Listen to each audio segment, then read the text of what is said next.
ગુજરાતમાં વરસાદ આવે કે ન આવે પણ અંબાલાલ કાકાની આગાહી જરૂરથી આવી જવી જોઈએ અને હવે તો આગાહીની સાથે સપોર્ટ પણ આવી ગયો છે।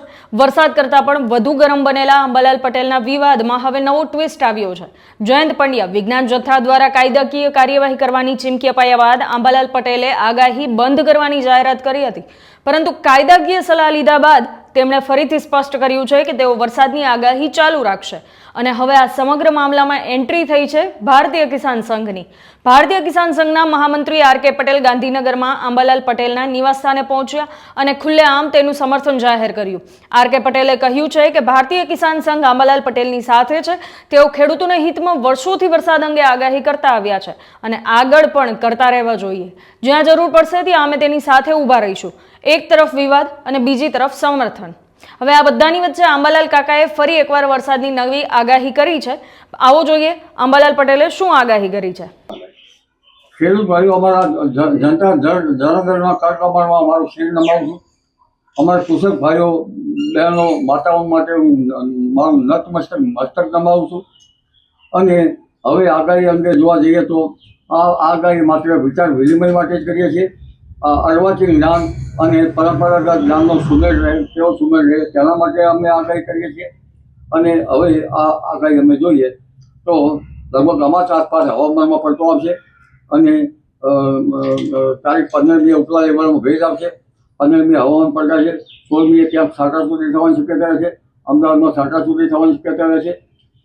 પરંપરાગત જ્ઞાન પ્રમાણે જોવા જઈએ તો અષાઢ બીજની સમીસાની વીજળી સારી, વીજળી સફેદ આકારની સર્પ આકારની થાય તો સારી રહે। ઈશાની વીજળી થવી જોઈએ। ઈશાની વીજળી થવાનું પણ ભૌગોલિક કારણ છે, કારણ કે આપણું ચોમાસું નૈઋત્યનું છે, દક્ષિણ પશ્ચિમનું, તો પછી ઈશાનમાં કેમ વીજળી થાય? એ પણ ભૌગોલિક કારણ છે, ઈશાનમાં વીજળી થતી હોય છે। સમય સંકોચનના કારણે આ બધું અમે જણાવતા નથી। આ ઉપરાંત 13-14 તારીખે જે સિસ્ટમ બંગાળ ખાડીમાં બનવાની છે, બની રહી છે, ત્યાંની અસર પૂર્વ ભારત તરફ થવાની શક્યતા રહે છે। જ્યારે પૂર્વ ભારતમાં વરસાદ હોય આસામમાં, ત્યારે એનાથી ઊંચી સ્થિતિ સિંધ ભોગવે છે। પરંપરાગત જ્ઞાન પ્રમાણે સમાન ખાસિયત ધરાવતા દેશો, વિરુદ્ધ ખાસિયત ધરાવતા દેશો, એટલે હવે ભાગો। પરંતુ તારીખ 17-18માં એક સિસ્ટમ બનવાની શક્યતા રહે છે। 25 વર્ષો તો આવ્યા જ કરે છે, તે સિસ્ટમની અસર પણ ગુજરાતના ભાગોમાં થવાની શક્યતા રહે છે। એટલે 20મી તારીખ સુધીમાં ગુજરાતમાં કંઈક ઝાપટા કે હળવો વરસાદ તો થઈ શકવાની શક્યતા રહે છે। 20મી જુલાઈએ પુષ્ય નક્ષત્રમાં સૂર્ય આવશે અને પુષ્ય નક્ષત્ર જે છે એ વરસાદી પાણી સારું ગણાય છે। એટલે ત્યારબાદ 3જી ઓગસ્ટે આશ્લેષા નક્ષત્રમાં સૂર્ય આવશે। આશ્લેષા નક્ષત્રનું પાણી ખેડૂતો માટે સારું ગણાતું નથી, એટલે વરફ થઈ કાર્યો કરવા સારા રહે।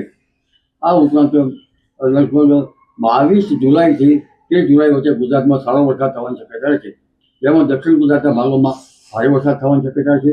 24-25-26માં મુંબઈ મહારાષ્ટ્રના ભાગોમાં વરસાદ થવાની શક્યતા છે અને આ દશામાં સૌરાષ્ટ્રના ભાગો વરસાદ થવાની શક્યતા છે। હજુ પણ સૌરાષ્ટ્રના ભાગો વરસાદ વિના ઝઝૂમી રહ્યા છે, તેવા દ્વારકા, પોરબંદર અને જામનગર। જામનગરના છૂટાછવાયા ભાગમાં વરસાદ થયો છે, પરંતુ અંદરના ભાગમાં હજુ વરસાદથી વંચિત છે। ઉત્તર સૌરાષ્ટ્રના ભાગોમાં પણ વરસાદ ઓછો છે, એટલે આ જે વરસાદ છે એ સમાન વ્યાપી નહોતી।